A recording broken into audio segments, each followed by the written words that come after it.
everyone. Welcome to the Ottawa Herald Podcast. Each episode of the podcast will feature the voices making news in and around the Franklin County community. I'm your host, John Jared Hawks, and if you haven't heard, the race for Kansas's 2nd Congressional District is on.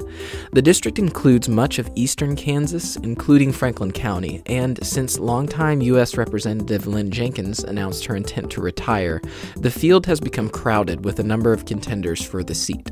One of those contenders is a familiar face to many Franklin Countyans, especially up near Wellsville. Kevin Jones is a former pastor who, in under 2 decades, has become a United States Army Green Beret, Wellsville School Board member, and a 2-term state representative. Jones now has his eye on the federal seat vacated by Jenkins. On this episode, we sat down to talk with Kevin about his story, how he got into public service, what his political goals are, and some fun stuff, like what he does in his spare time. Guys, thanks for listening. Let's get started.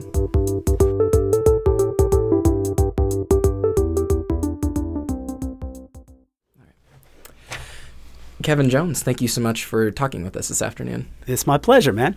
Kevin, before we start talking issues and positions and such, can you give me a summary of your career in public service up to the present time?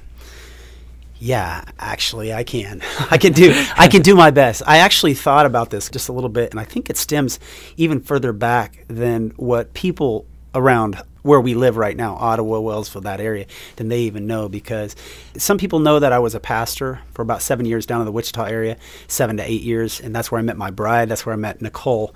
But truthfully, where service was really stamped on my heart was in the church probably, but more than that even was 2001, right after my wife and I got married. 2001, September 11th. It became real for us. And, well, everybody knows where they were at on 9/11. You know, you remember exactly, unless you're super young, and then maybe you were in a classroom, or maybe you just, you've heard stories. But I know for me, we were getting ready to go down to a retreat. It was a pastor's retreat, and Nicole had turned on the TV, which we never did, and so we actually saw the first plane hit. The second plane actually hit live. She flips it on, and the first thing we see is the second plane hit, and we were like, oh my goodness. Well, we continued to get ready. We got in the car, we took off, and as we were driving, we were listening to the radio, and the commentator was talking about firemen and women going up into the building, and then people jumping out of the building, and we were just horrified. And then the commentator just stopped, just said a cuss word and stopped on live radio, and we were like, and then everybody kind of knows what happened. But for us, after this, like what seemed forever, it's probably 15 seconds, and the commentator comes back in with a broken voice and just says, the building's gone. The building fell. And Nicole and I pulled over. We prayed, but the impact that it came, we wanted to be a part of the answer there. We wanted to be, I know it sounds crazy, but we wanted to be running into that building, and we wanted to be there to help. And so that really led us into a life of service. It was about 2 to 3 years later that we actually went into the military. And during the military, as many know, I became a Green Beret, and I was deployed a few times. And then when we came back home after we got done with kind of what we were supposed to do in the military, we came back home to Wellsville, and I just offered myself up, did Wellsville Days committee. Through that, I was speaking at a city meeting, and Don Stottlemyre he's like, does anybody want to be on planning commission? And I was like, I'd do that. So I went over and I started helping with the planning commission, which I have a meeting on planning commission tonight. There I met somebody who ultimately asked me to run in the 5th district, but there were some ladies at the real estate company that asked me to run for school board, and so I'm still on planning commission, still on school board, and then at the state level. So those opportunities for service, just as they became an opportunity, we just looked at it and determined if it was, something that we could do and wanted to do, and that's how we got there. So long answer for a short question. No, that's great. That's great. Excellent. So that's kind of a synopsis of how you got into public service and what led you there. Tell me about when you first considered running for the state legislature. I can tell you specifically, we were asked by a person that was a friend that was on the planning commission at the time, asked us to run, and it was right after a redistrict change and all of that. It was real late. It was actually late at night, and you had to file by the next day. And so we were asked with not very much time to really determine whether we would. So we looked at it and prayed about it. But really what I did, I took the other person that was in the race and myself, and I just weighed us, and I said, who would I vote for? And I was trying to be objective, and I would have voted for me every time. And so that's just it. So I was naive enough to believe that I could win. And the truth of the matter is, whenever I have run for something, I only run in such a way as to get the prize. Mm-hmm. And so whether it's naivety or not, it takes good people around you, and so ultimately that's what was getting those people.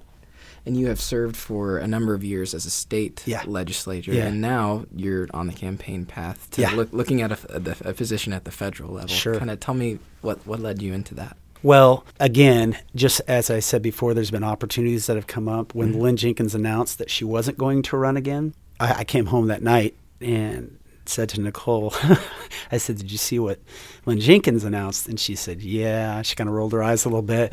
And the thing is that over time, we kind of see where things are going. That opportunity came up, and just like every opportunity, whether it was planning commission, whether it was whoever, and so you take yourself and you weigh yourself and say, considering where we're at now and where we want to be, and what's the wise thing to do it basically at this time. So it was an interesting time that opportunity came up, because it was but it was after the election in 2016, and I wasn't even completely convinced that I was going to run at the state level again. Yeah. And so I talked to a lot of people door to door. When I did actually determine that we were going to run, and we ran, it was a tough race. I talked to a lot of people door to door and had a lot of encouragement, and told a lot of people, said, would you ever consider running, for a position, or my position, if I don't run again? And had a lot of people that said, yeah, we consider it. So I've since called those people and talked to those people. But as that opportunity came to us, that's how we began to really consider it and look at it.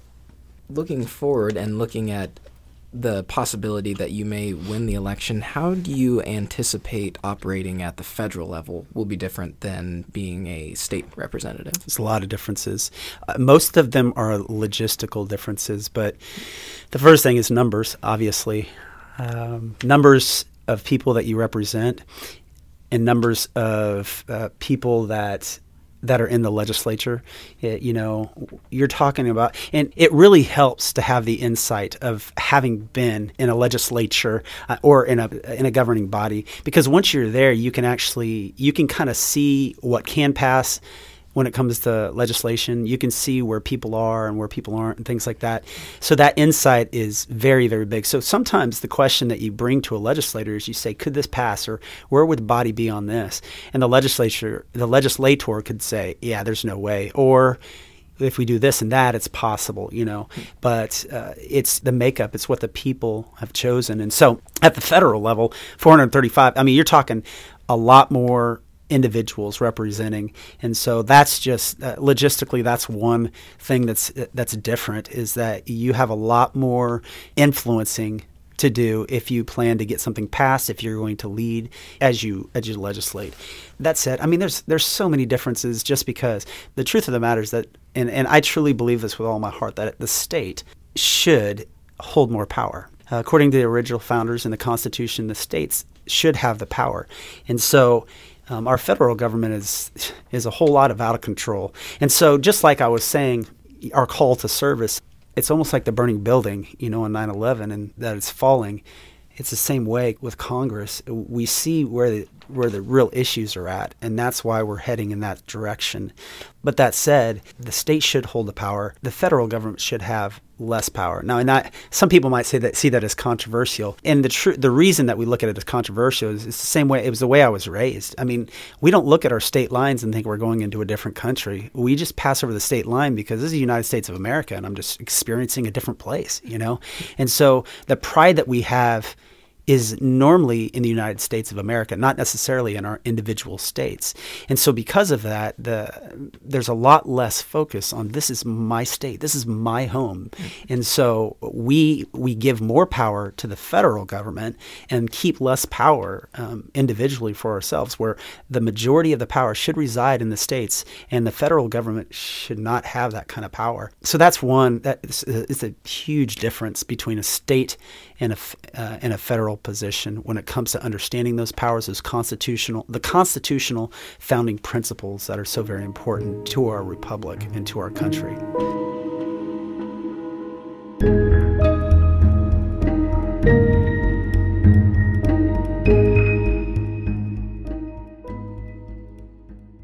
And we've already started to stray into the territory of this next question, but if you do secure the seat, what are your overarching goals? I'll say two things, and then I'll maybe go into that. The first is that if I do get the position and we head to Congress, one of the things that I want to make sure that people understand is that this position is lower than the people.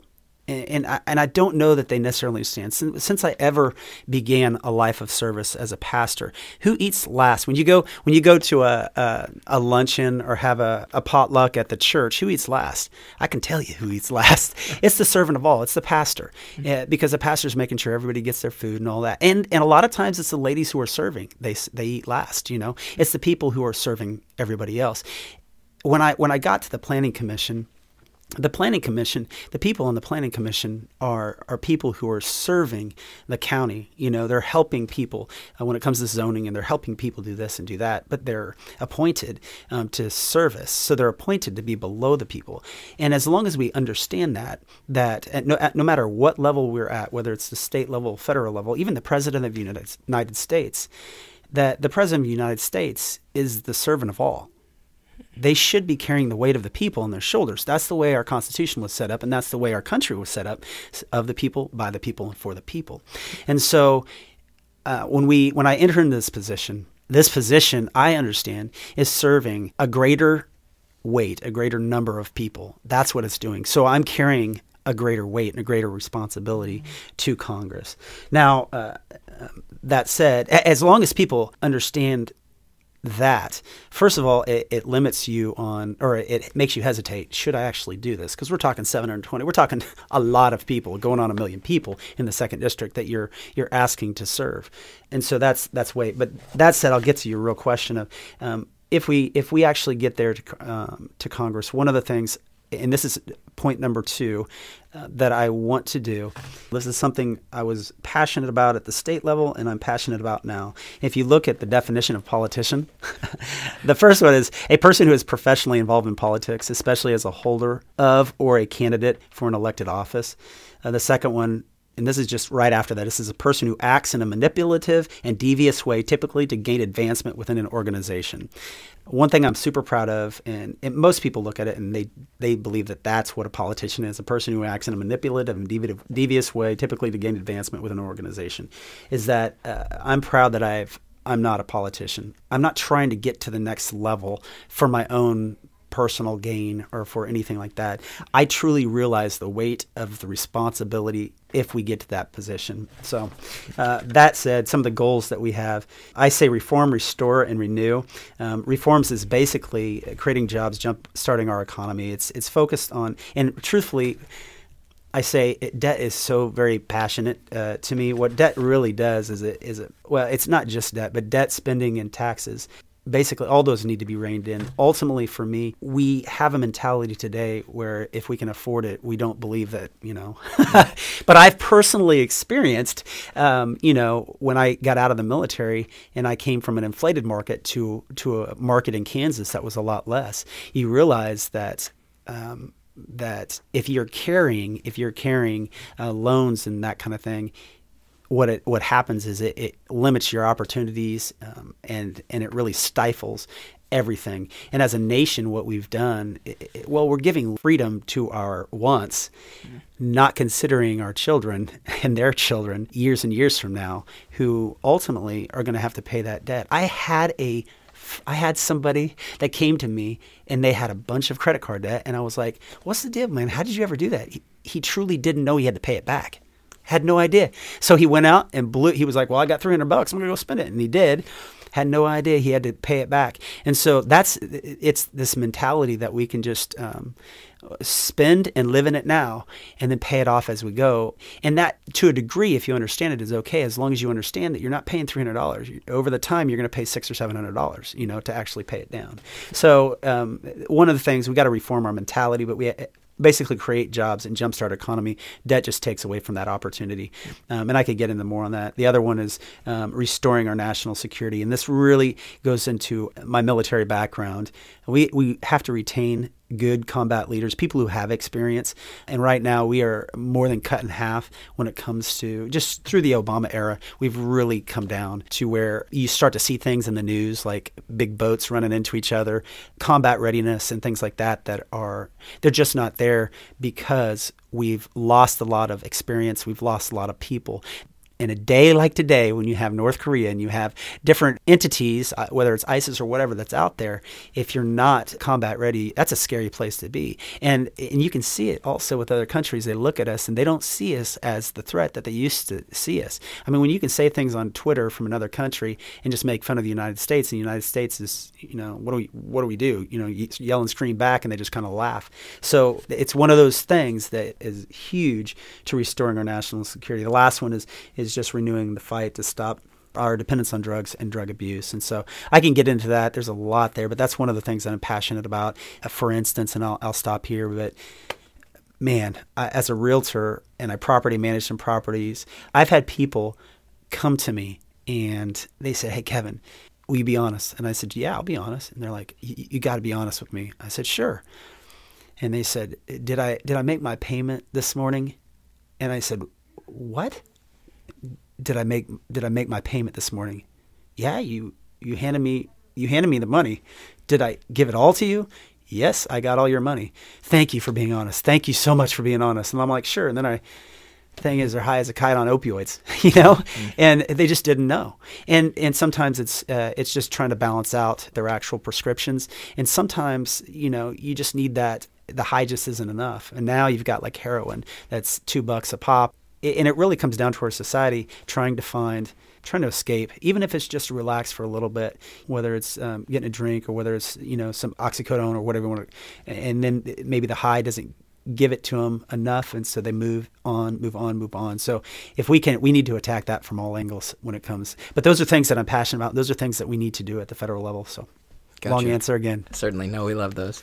So you've mentioned drugs, national security, and debt. You just kind of zeroed in on those three topics. Do you see those as your biggest three priorities going into this office? I do. Those are, especially for this race, obviously things change all the time and issues could become priority and then not priority. But these are, for me and right now, these are things that they're things that I'm passionate about, things that I believe that our nation, it's only going to get worse if we don't actually deal with it.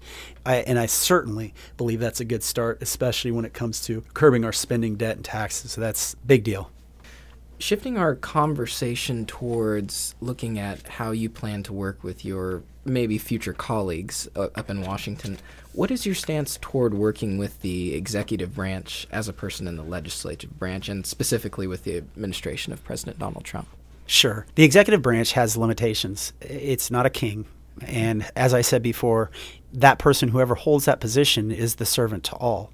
And so I would think and hope that whoever holds that position of authority, that they would work well with the legislature, with Congress, and no matter who it is, and that they would work not just for their own agenda, but ultimately for the people. The legislators, the 435, and they represent the actual people. And so we call them equal branches, of government. But the truth of the matter is those are the ones that are the closest to the people. Now, mind you, as long as they get back and they're talking to the people and around the people, I think that's super important to be able to be at home because and this goes back to service too. Whenever you enter into like a life of service, you're on 24/7. You're always Congresswoman Jenkins. You're always, pastor this or that. It's all the time. And so you have to be around those people. But that said, I think it'll be great. The truth of the matter is we can't just scream and yell at people. You're burning bridges every time you do it. If I took Senator John McCain and blasted him on the media, and he picks up on that, what kind of influence do I have with him when I come in on something that should be friendly and I say, hey, would you consider this? He just looks at me and goes, are you kidding me? Like, you just blasted me and you're acting like you can do this. So it's ethics. There's an ethical way of just treating people, being reasonable, being approachable, talking to people. And now it doesn't mean that there's not a time or a place to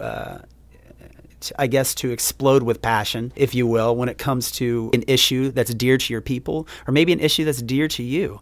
But you should do it controlled. You can't just blast people. And so we're in a weird place, man, as a nation, where it's almost like entertainment. You watch tweets and you watch these things and you're trying to understand them. You don't know if it's put out there just to throw you off or throw the media off. And then you come back. So truthfully, through all of it, I truly believe that it comes down to discernment. You have to be able to discern, with people, talk to them, and find where you can agree on things, obviously, work together the best you can. And then there's going to be times that there's principles that they just force you not to. You can't go that direction. And so...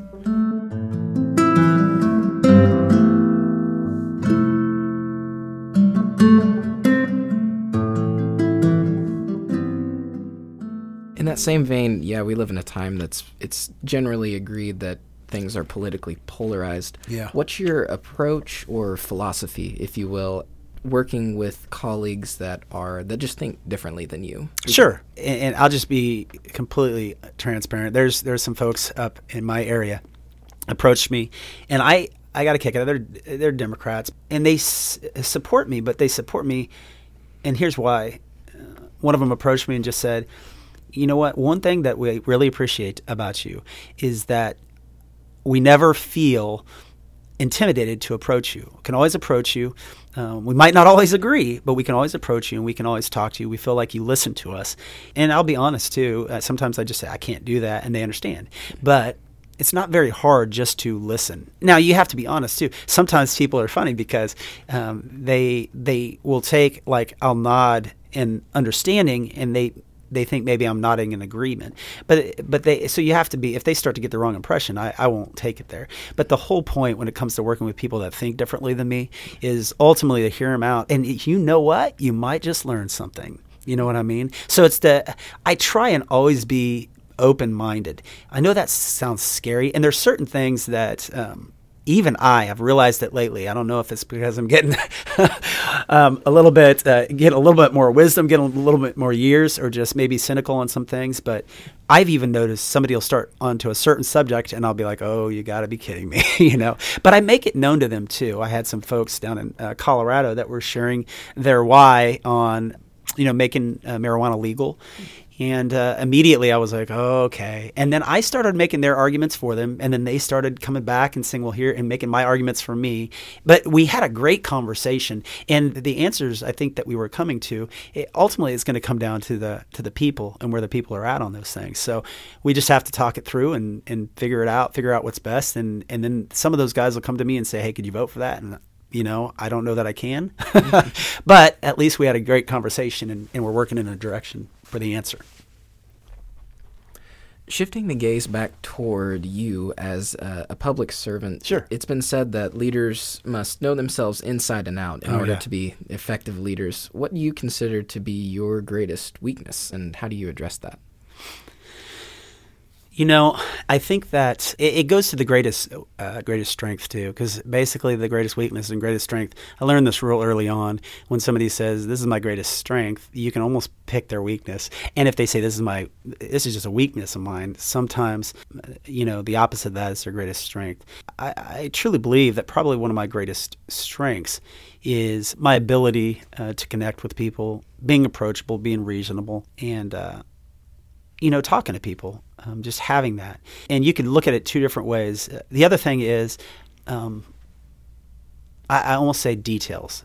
So greatest strength is that that I can let stuff roll off my back. I'm pretty durable, reasonable. I connect with people. Even if they explode and they're screaming and yelling, I can take it with a grain of salt, and I can actually, reason with folks. On the opposite side of that, when it comes to weakness, sometimes on the details, I realize for me that it's better to have people that are experts in those areas that help me, or that can help me when making those decisions, but also in having those details. For instance, and I will say this, it's out there for everybody, is that I'm not a political genius. I'm just not.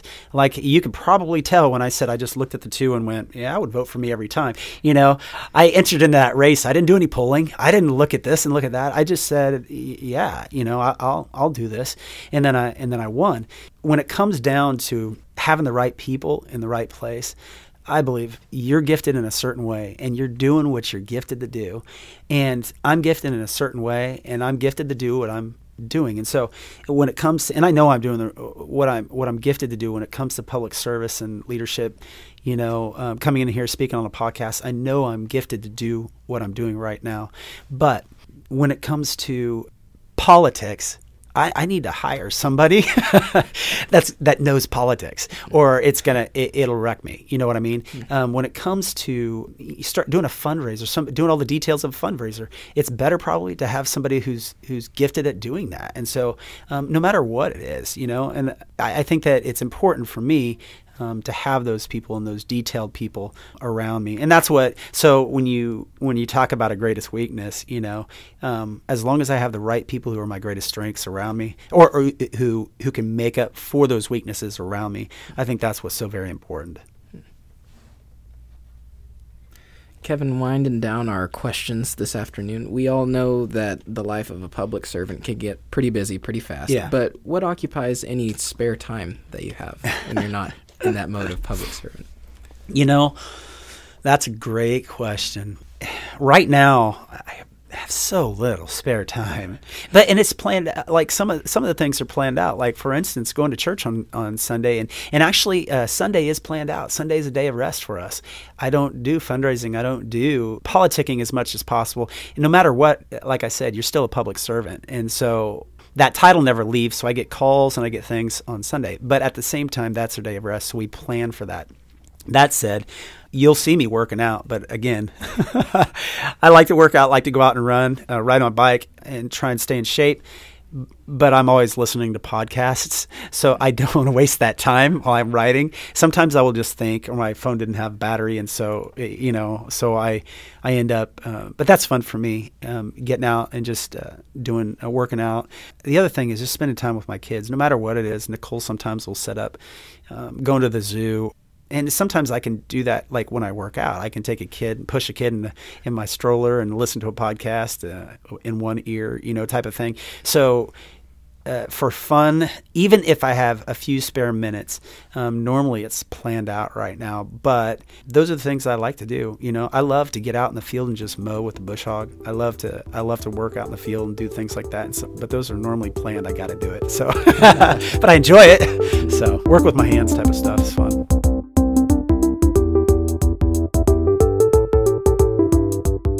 Kevin Jones, thank you so much for talking with us this afternoon. It's my pleasure, sir.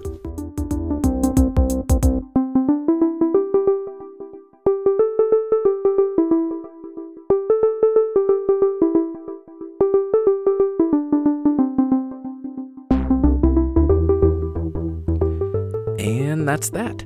I felt like I knew Kevin a little better after that conversation, and I hope you feel the same.